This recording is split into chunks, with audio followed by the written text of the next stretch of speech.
come to you and we talk about the previous week in college football as well as the upcoming weekend, how it affects the Gator Bowl.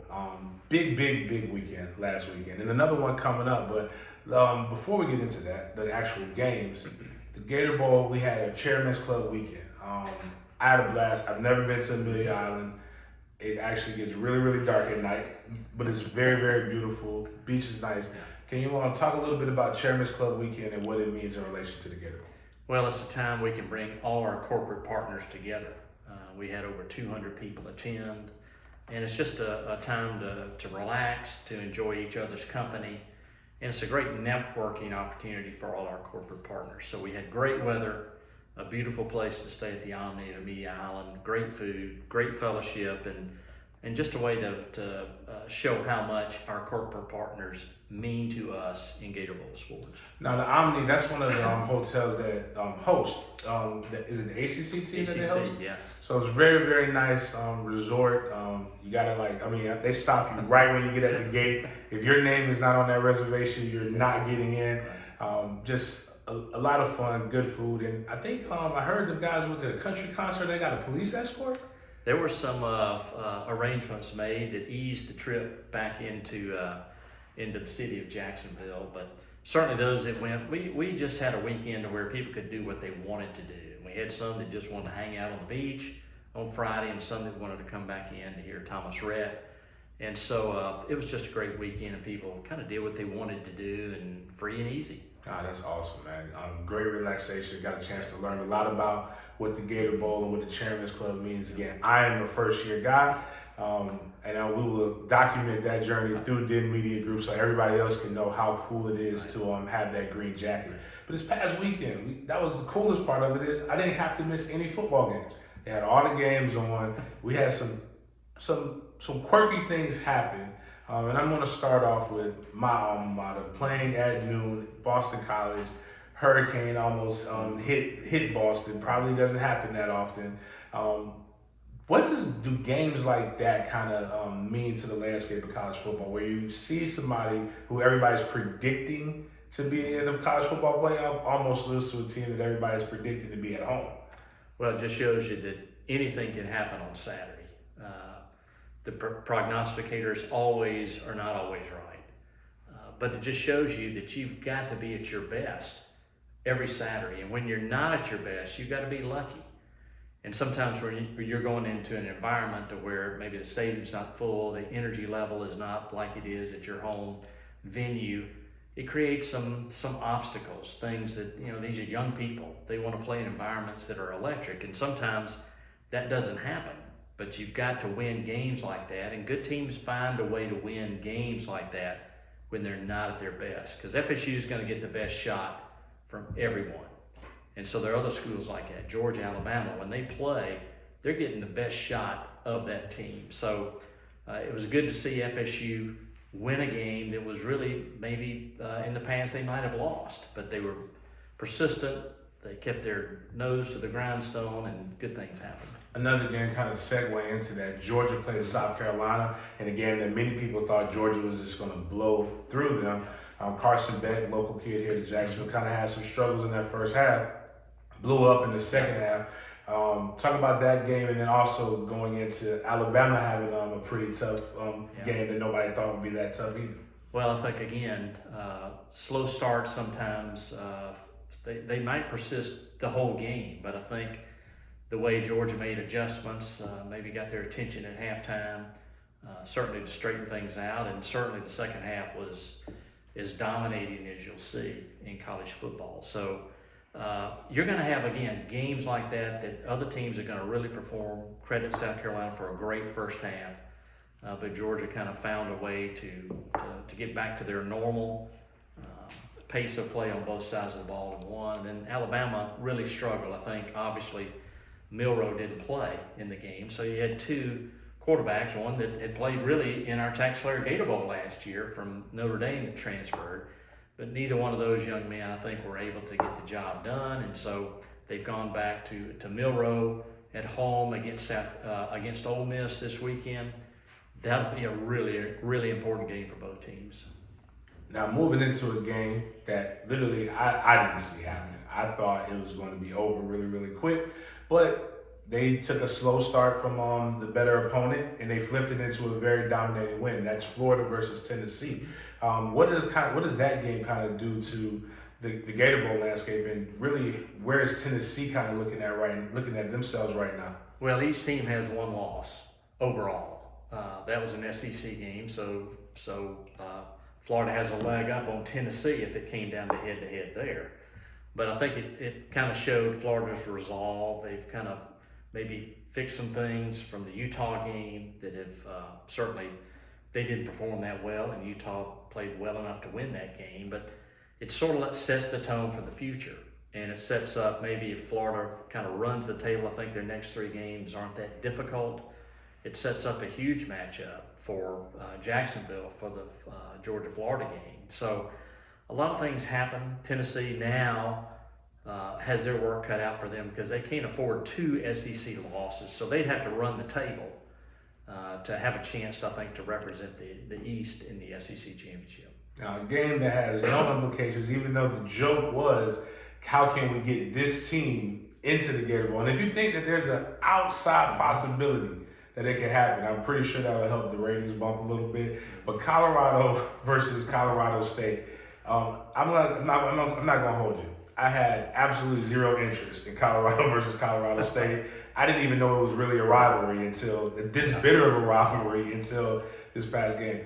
What did that do just for the overall landscape of college football, keeping Colorado 3-0 and just the excitement of that game? Well, I think you can see by the ratings. I mean, almost 10 million people watched Colorado, which started at 10 o'clock on the East Coast. So the magnet image environment that Prime has set in Boulder is the story of the year in college football so far. You had ESPN Game Day there, and you had Fox pregame there too. So you had the 2 premier pregame TV shows there at the same time for a 10 o'clock kickoff. So you'll see some things that'll really be interesting to see what happens against Oregon this weekend in Eugene. So a lot of eyeballs will be on that 3:30 game as well. I told somebody there's really no loss for Deion unless he gets blown out. But if Deion, this is a 7-14, basically a 2-score game. Or if they win, it's all a win. It's a victory for Colorado and continue to be exciting. Absolutely. I was gonna buy some blender glasses anyway, but like now I kind of want to get that. I'm looking for that Deion link so I can go ahead and support him. A lot of people think I don't necessarily care for all the antics, but I do like the win. I like winners, and he's doing a very, very good job there. So moving forward, you kind of talked about Colorado, Oregon, 3:30. Make sure you check that out. But we start off this weekend with some major implications for ACC and possibly for the Gator Bowl, and that's Florida State, Clemson at noon. My first Green Jacket game. I will be there scouting. I will be impartial. I will not cheer as much for one. But what happens if Florida State loses this game first, and then what happens if Clemson loses this game? Well, I think the pressure is really on Clemson. They've already have 1 conference loss to do. 2 conference losses probably eliminates them from the ACC championship game, unless some crazy things happen. But, Clemson probably has not been in that position in a long, long time to be maybe out of the running in the ACC championship game before October even starts. So, huge game for them, as well as FSU in the national conversation. I think 1 loss is not going to kick them out of the ACC championship game. But Clemson would obviously have the head-to-head lead on them. But I think national implications, Florida State in one way to keep them in the top 4. Clemson winning just to keep them relevant in the ACC. But a lot of things going. I'm just glad it's at noon so we can know what's going on there by about 3:30 on Saturday. Yeah, that's going to be a hell of a trip for me. I got to leave early to make sure that I'm there on time. But that loss to Duke early with Clemson kind of really mess things up for the ACC, who is really performing very well. As we mentioned before we started recording, 7 undefeated teams. Conference looking very strong right now, especially in out-of-conference play. They've done very, very well, but a win against Duke would have definitely made this game mean a lot, but not knock either one of them out of the national conversation, because if they matched up again, it would be that. Yep. Also at noon, we've got Texas A&M and Auburn. Not as big of a matchup right now. New coach at Auburn, coach potentially on the hot seat, or at least is getting hotter. What does that game kind of mean? And that's a game that we probably should be looking for as far as the Gator Bowl, because 2 teams that can realistically be there. No question about it. An early season test, the conference opener for both schools. So you certainly don't want to start off 0-1, because the margin of error at that time, you've got 6 more SEC games to play, and especially in the West, it's a meat grinder all the time in the West. So a huge game for that. A loss doesn't eliminate a team from winning the West. It just makes that pathway so much more difficult. And then, probably all eyes will be in Tuscaloosa for the Ole Miss game at 3:30. So it's just going to be a great, great day for college football. Definitely. You got a master versus student again.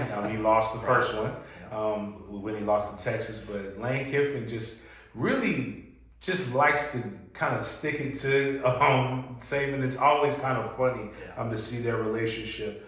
Another game later on, LSU versus Arkansas. Just LSU needing to continue to win to stay relevant. And as you talk about, just stacking up those wins in the West. Any other games that we should probably be paying attention to? Well, it's a team that played in our game last year, Notre Dame, Ohio State, Saturday night. That's if you love college football, that's gonna be a game you're gonna watch. And Notre Dame's schedule, being an independent, always in their natural rivalries, always a tough schedule. I like what Notre Dame is doing. I like their coach, and I just want Ohio State to lose sometimes. But that's just me being a Florida State guy. But talking about the game in of itself, we have some things have changed a little bit here up on the board. I kind of like the Miami-Florida thing, even though that's how next season starts. But Clemson, Bama? Those are 2 big brands there. I know both brands would probably be somewhat disappointed, but still, tremendous followers that love their team through, all types of seasons. So it would be a little odd for Alabama to drop down. I think the last time they dropped down was in the Citrus Bowl a few years ago, but those are the things that happen. It just puts so much pressure on you to be successful, but certainly you've got a smorgasbord of teams in the ACC and the ACC that they all look like good matchups. But so I think the strength of the ACC and the consistent strength of the SEC is going to make sure that we have a great matchup regardless of what happens. So some really exciting times ahead for the TaxSlayer Gator Bowl. Another notable one, Louisville versus Tennessee. Louisville hasn't been to a bowl game of this magnitude in quite some time. Tennessee, even though they were talking about them potentially being a college football playoff team, losing to Florida kind of derailed that a little bit, as well as one that no offense to them, but Duke, Tennessee probably doesn't really do it for me as of right now. Unless Duke continues to win out, and we'll have a big matchup in Doak Campbell Stadium late in October. So, all in all, great weekend of college football last weekend. Great one moving forward. Continue to have great matchups, and at the end of the day, we want to have the best possible matchup here for one of the best bowls possible, and that's the TaxSlayer Gator Bowl. I'm Big Game James _36. This is Greg McGarity, and this is the TaxSlayer Gator Bowl Drive to Selection presented by Toyota. We will see you guys next week.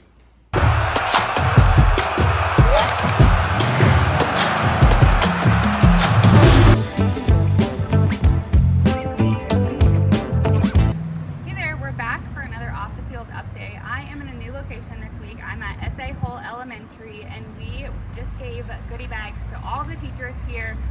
There's about 35 teachers and support staff that all got a little little TaxSlayer Gator Bowl bag with a bunch of goodies, and we also got to surprise one teacher, our first most valuable teacher of the year, with $1,000. So you can click below and learn more about that MBT program and either apply if you are a teacher or nominate a teacher if you know.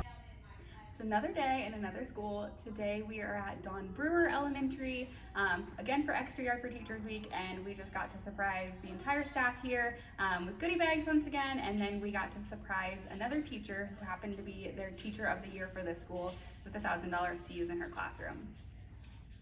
Also, while we focus on education, it's scholarship time. So our scholarship is open. We do a high school scholarship for rising seniors, so they'll be graduating this spring. They must be student athletes. All of the criteria is listed on our website. There's a link below in the email, but it's 4 $2,500 scholarships given. You're awarded at our holiday party as well as on field at this year's TaxSlayer Gator Bowl game, and we thank Momentum Transportation for being the sponsor of that. It's us again. We are in one more new location for the week. We have one more fun thing planned for Extra Yard for Teachers Week. Tomorrow we are going to be delivering all these goodie baskets to teachers and schools in the surrounding 5 counties. So if you are a teacher, look out. We may be stopping by your school tomorrow with some goodies, and our staff's going to write handwritten notes to thank teachers to put in them as well. So it's been a fun week. Be sure to check us out on social media to see what we get up to tomorrow delivering these. In addition to celebrating teachers this week, we have the privilege of hosting today in our office in the front conference room the 5,000 Role Models of Excellence President's Roundtable. So it's presidents of the 5,000 Role Models programs from high schools across Duval County. They're here today meeting each other because they're coming from different high schools. They're planning for the upcoming year, and we thought we'd ask them to close out this week's weekly update. We are 5,000. Have a great day.